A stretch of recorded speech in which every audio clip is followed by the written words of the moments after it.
might think that internal resistance is the most boring topic in the higher physics course. You'd be right. So what I'm going to try and do is make it a little bit more interesting.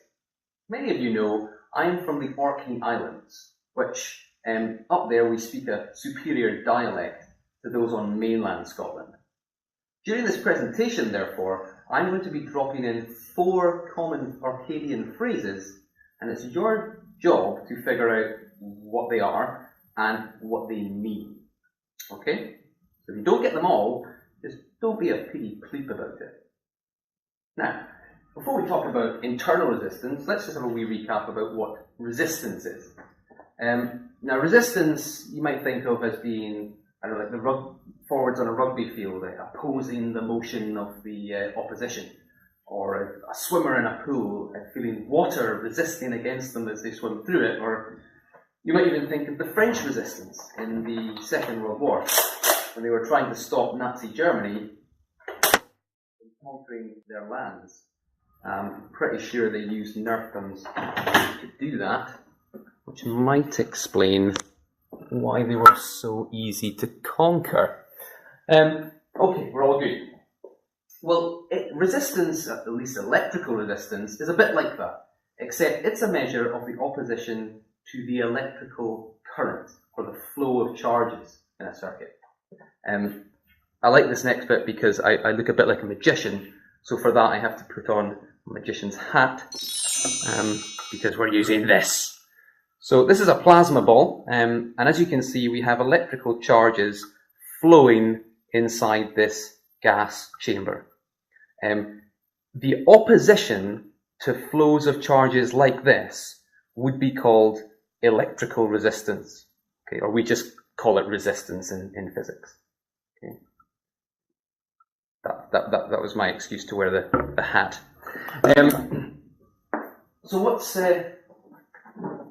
resistance all about? It's caused by the fact that anything is made of atoms. So in this diagram here we have a battery, and we have the blue dots are the electrons. That's the current flowing around the circuit. And the bigger dots, those are the atoms. And as you can see, those electrons are giving some of their energy to those atoms, and that causes them to vibrate. Okay, that's why electronic components get warm when you put a current through. And if you were to increase the flow of current, then those atoms would get more energy and they vibrate more. And what that does is it makes it even harder to increase the current any more. Okay? Because those atoms are moving about a lot, and it becomes more difficult to get any more electrons flowing through the circuit in a great volume. Now, bear in mind, this happens to anything that is made of atoms. So that would include chickens, screwdrivers, butter.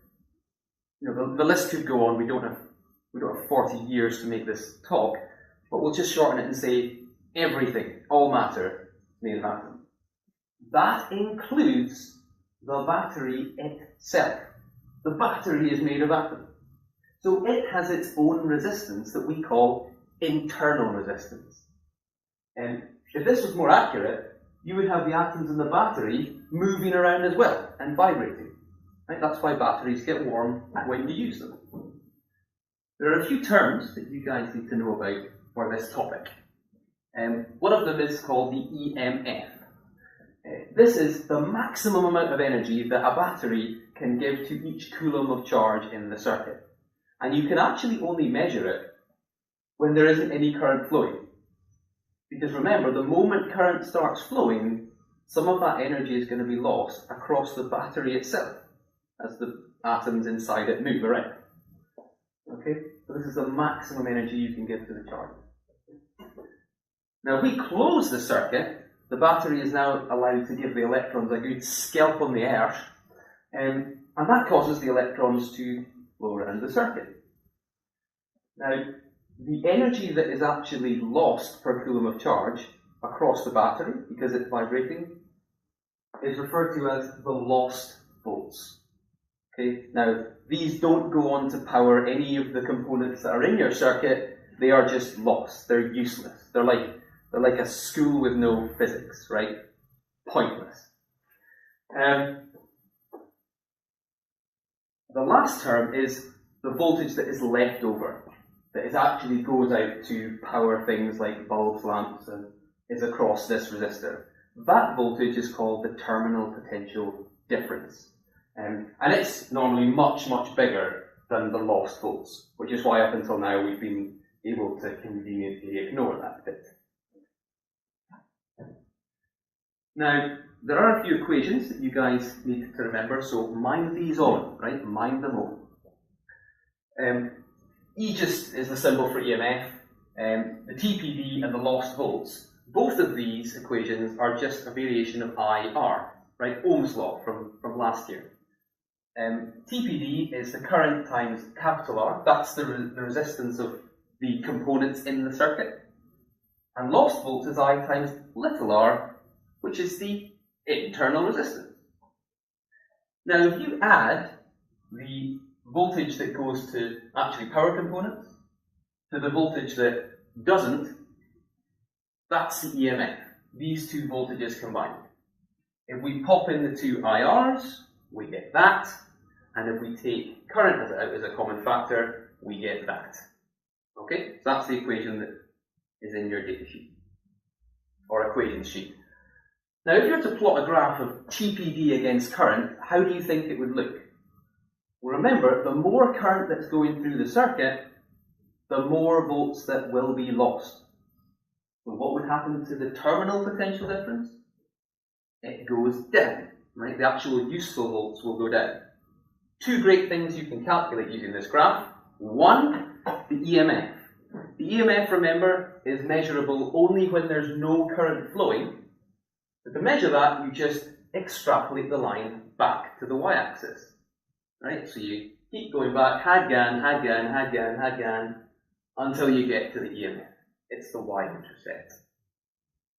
The other cool thing you can measure is the internal resistance. This line has the relationship generally of y equals negative mx, because it's sloping down, plus c. We know a few things. We know that c, the intercept, is the EMF. We know that on the y-axis we put the TPD. And we know on the x-axis we put the current, I. So pop those all in. And the only thing we don't know is what the gradient actually means. Well, we can rearrange this equation to look like this, and now it should start to look more familiar. EMF is the TPD, remember, plus the lost volts, which is I times little r. And that means that the gradient of this graph is the internal resistance. So not only have you found out about internal resistance, you've also found out about Arcadian expressions, hopefully. Here were the four. The first one was don't be a pity pleat, which basically means don't be a little whinge. The second one was that electrons were scalped on the earth, which just means smacked on the bottom.